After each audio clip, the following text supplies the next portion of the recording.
पिताश्री असुर महानायक, आप रणनीति नियत कीजिए जिससे हम उन पर आक्रमण कर सकें। ये समय युद्ध का नहीं,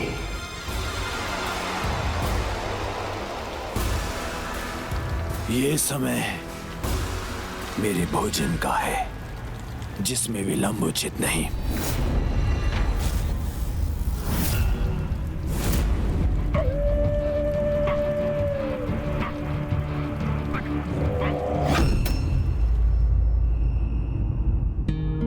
तुमने सर्वथा उचित कहा पुत्र गणेश।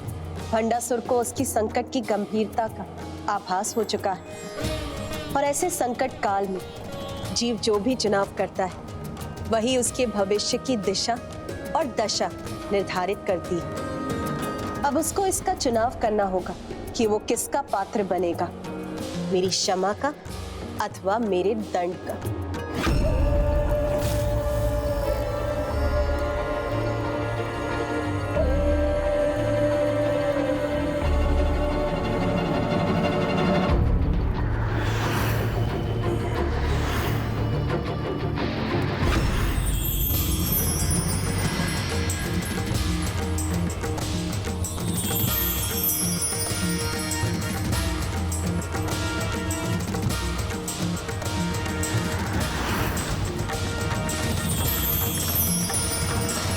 पिताश्री, पिताश्री! रुको पुत्र। ये रुकने का समय नहीं है माता, मुझे पिताश्री से संवाद करना है, युद्ध की आज्ञा लेनी है उनसे। पुत्र, तुम्हें तो ज्ञात ही है कि भोजन के समय किसी अन्य विषय पर ध्यान केंद्रित करना, वार्तालाप करना उनके नियमों के विरुद्ध है।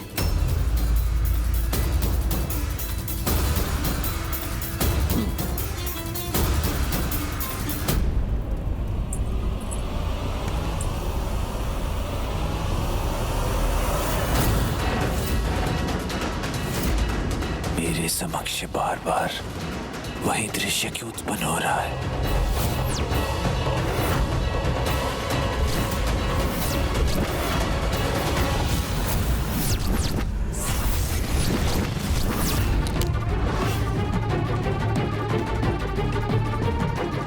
मेरा कुशल इसी में है कि सर्वप्रथम उन देवी की शक्ति का पूर्ण ज्ञान प्राप्त करूं, तभी उनका सामना करने का उपाय सूझेगा मुझे। भ्राता, बाहर शत्रु सेना घात लगाए बैठी है और ऐसे चुनौतीपूर्ण समय में भी पिताश्री इतने शांति से भोजन कैसे कर सकते हैं? युद्ध आरंभ करने में इतना विलंब क्यों कर रहे हैं वो? शांत। काका विशंग गुरु शुक्राचार्य को यहाँ लाने के लिए ही गए हैं, क्योंकि गुरुदेव ही हैं जो पिताश्री को युद्ध के लिए प्रेरित कर सकते हैं, इसलिए प्रतीक्षा कीजिए।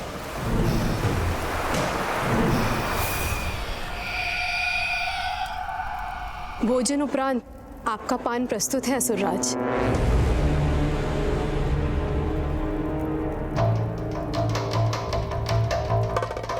प्रणाम असुर गुरु।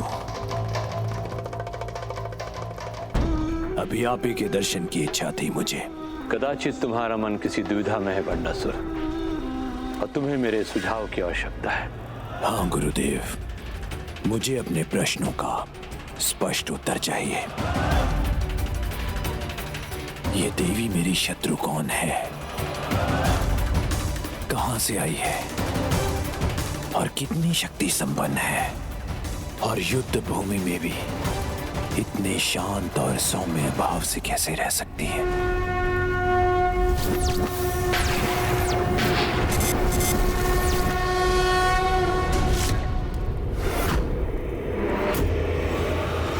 मुझे पूर्ण परिचय दीजिए इस देवी पराशक्ति का।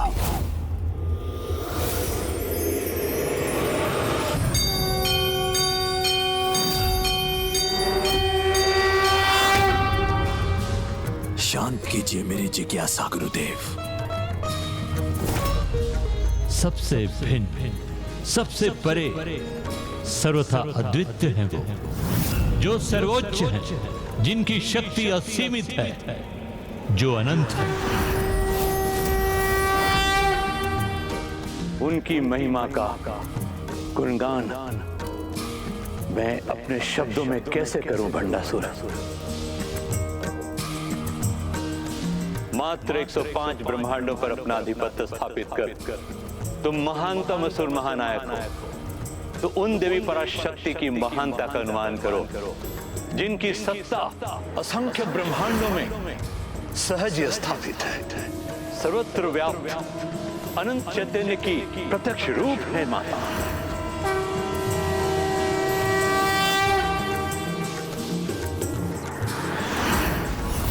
वो चैतन्य जो सभी निर्जीव वस्तुओं को भी गतिशील ऊर्जा प्रदान करते हैं।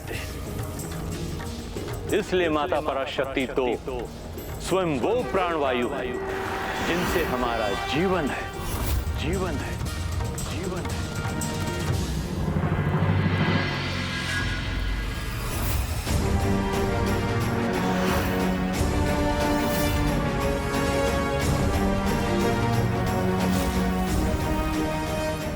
असुर सम्राट मेरी ओर इतनी क्रोध से क्यों बढ़ रहे हैं?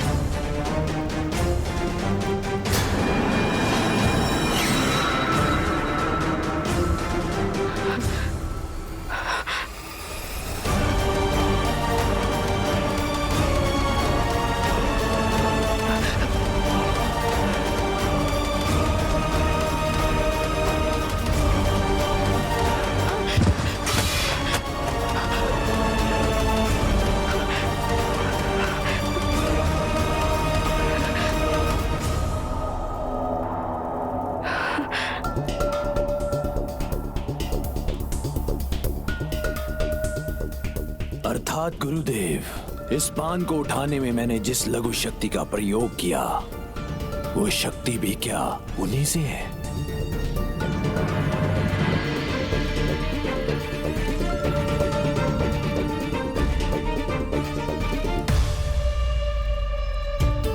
और इसे चबाने हेतु मेरी जिस शक्ति का व्यय हो रहा है, क्या वो भी उन्हीं की शक्ति है? हाँ भंडासुर, कोई भी शक्ति अथवा कोई भी उनका अंश उनसे पृथक नहीं है। हमारा हर पग, हमारे हाथ उठाने की हमारी छोटी सी क्रिया, यहां तक कि हमारे शरीर में हमारी श्वास का आवागमन भी उन्हीं की ऊर्जा से संभव है। जो हमारी शत्रु है, यदि सभी उन्हीं की शक्ति से होता है, तो इसका ये अर्थ नहीं गुरुदेव के हमें उन्हें पराजित करने हेतु उन्हीं की शक्ति की आवश्यकता है। दूसरे शब्दों में कहूं तो उन्हें पराजित करना असंभव है। तो क्या उनसे युद्ध कर बहुत बड़ी मूर्खता नहीं कर रहे हैं हम? क्योंकि आपके वर्णन के अनुसार तो इसका एक ही परिणाम होगा, हमारी पराजय।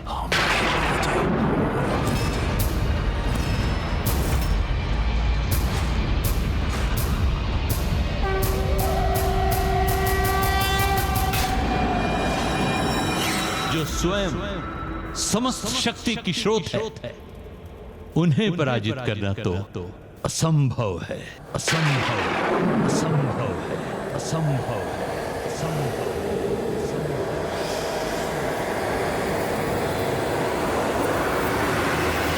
असंभव को संभव बनाना भंडासुर का स्वभाव है गुरुदेव।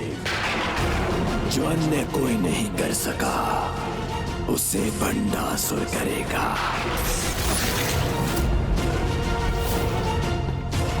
इसलिए विचार कीजिए, क्योंकि इस देवी के अंत का कोई तो उपाय होगा। उन माता का अंत करने का स्वप्न त्याग दो तुम भंडासुर, जो समस्त ब्रह्मांडों में सर्वत्र व्याप्त शक्ति है और अपने नारी रूप में होने के कारण जगत की हर नारी में अपनी अधिकता में उपस्थित और क्रियाशील है।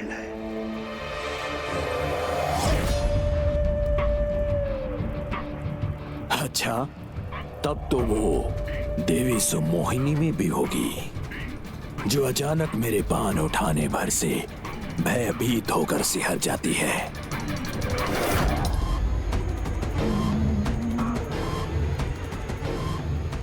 जो अभी भी मेरे समक्ष सहमी हुई अवस्था में है।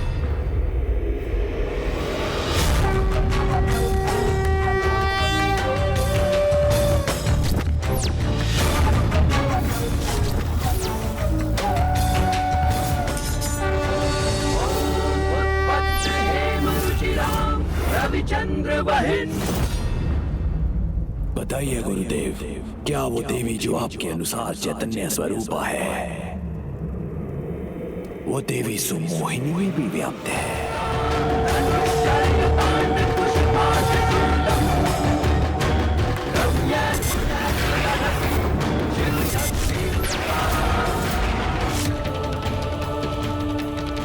विश्वास नहीं होता देवी सुमोहिनी इतने साहस और शक्ति का परिचय दे सकती है।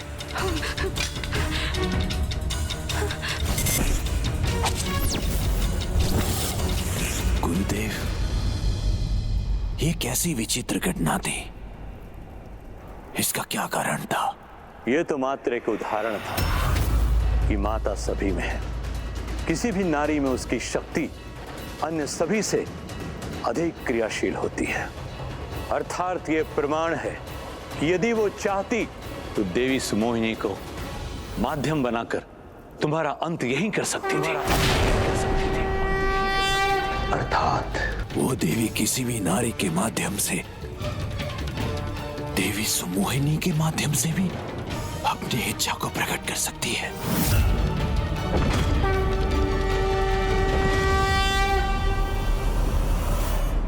किंतु यदि वो इतनी समर्थ है तो उन्होंने मेरा अंत क्यों नहीं किया? तो बताइए गुरुदेव, वो मेरा वध कर सकती थी, किंतु उसने ऐसा क्यों नहीं किया?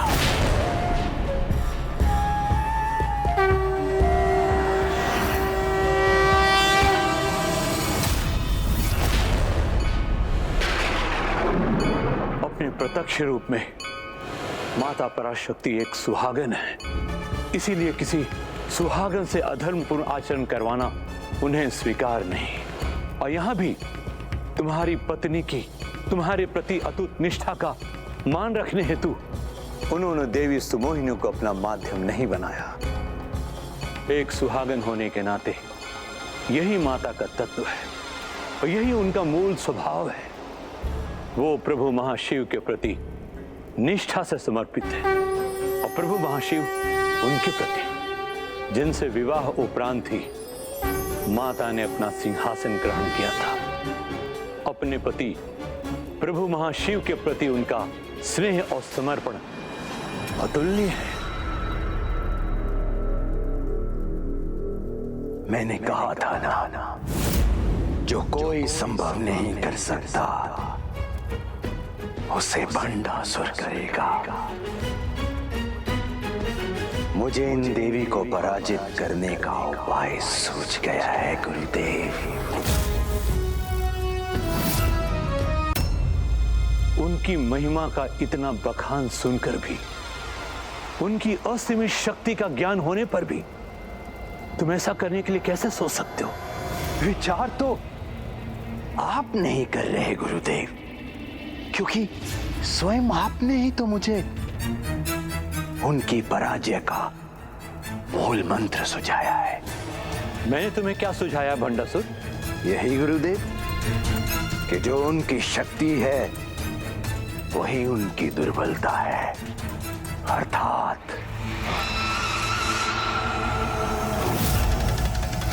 प्रभु महाशिव।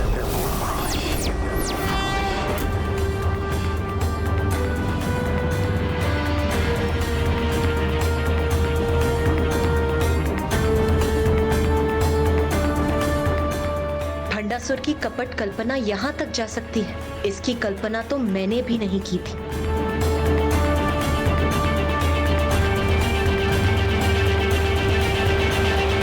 मैं प्रभु महाशिव को ही अपने निकट स्थित कर लूंगा, फिर वो देवी मेरे समक्ष अपने अस्त्र कैसे धारण करेगी?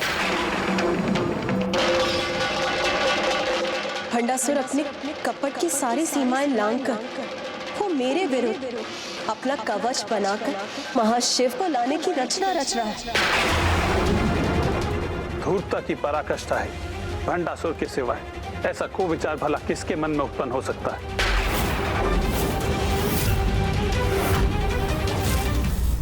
तुम्हें ज्ञात भी है जिन्हें तुम अपने निकट स्थित करने का स्वप्न देख रहे हो, वो प्रभु महाशिव कौन है?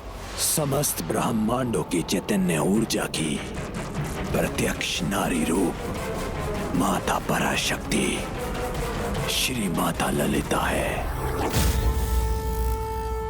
तो उसी परम चैतन्य के पुरुष रूप है प्रभु महाशिव। प्रभु महाशिव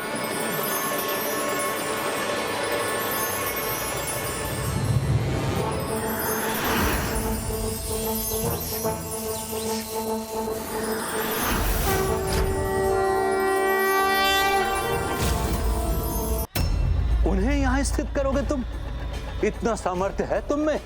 गुरुदेव, कुछ सत्य कर्म और यज्ञ आदि कर यदि देवता अपनी सहायता हेतु देवी पराशक्ति का साथ देवी माता ललिता के रूप में प्राप्त कर सकते हैं, तो ये भंडासुर उनसे भी अधिक कठोर तप और यज्ञ कर प्रभु महाशिव का आवाहन क्यों नहीं कर सकता है?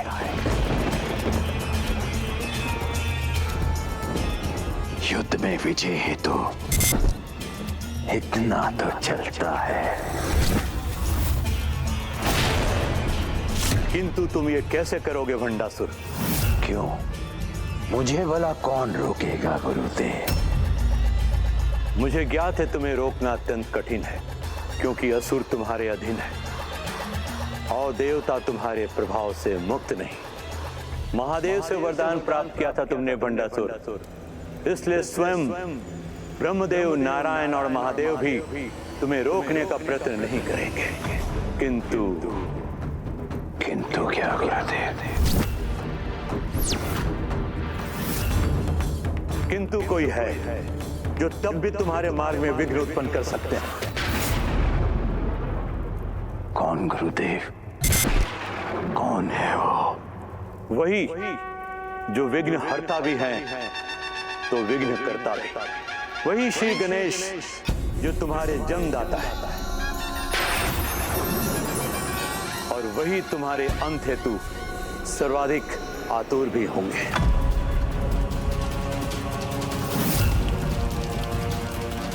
तो सर्वप्रथम मैं उन्हें ही यहां अपने अमरपुर में स्थित करूंगा।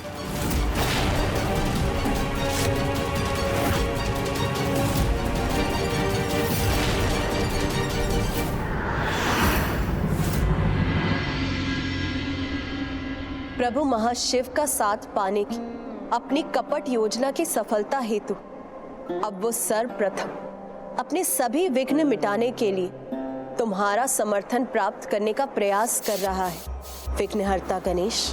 ये असंभव है माता, ऐसा कदापि नहीं होगा। ये भी असंभव के समान है। उनका आह्वान कर असीमित समय के लिए यहां स्थित करना। जब मात्र उनकी प्रतिमाओं को स्थापित करने से इतना सामर्थ्य हो गया हूं, तो उन्हें यहां आने के लिए विवश करने का सामर्थ्य भी रखता हूं। प्रत्यक्ष रूप में वहां मुझे स्थित करने हेतु अनुष्ठान अथवा पूजा करने का सामर्थ्य नहीं है भंडासुर में। उसके वश में जो भी है वो सभी करने पर भी मैं विवश नहीं होऊंगा, कदापि नहीं जाऊंगा वहां। मैं ऐसी स्थिति उत्पन्न करूंगा कि गणेश जी स्वयं मेरे समक्ष प्रकट होने पर विवश हो जाएंगे।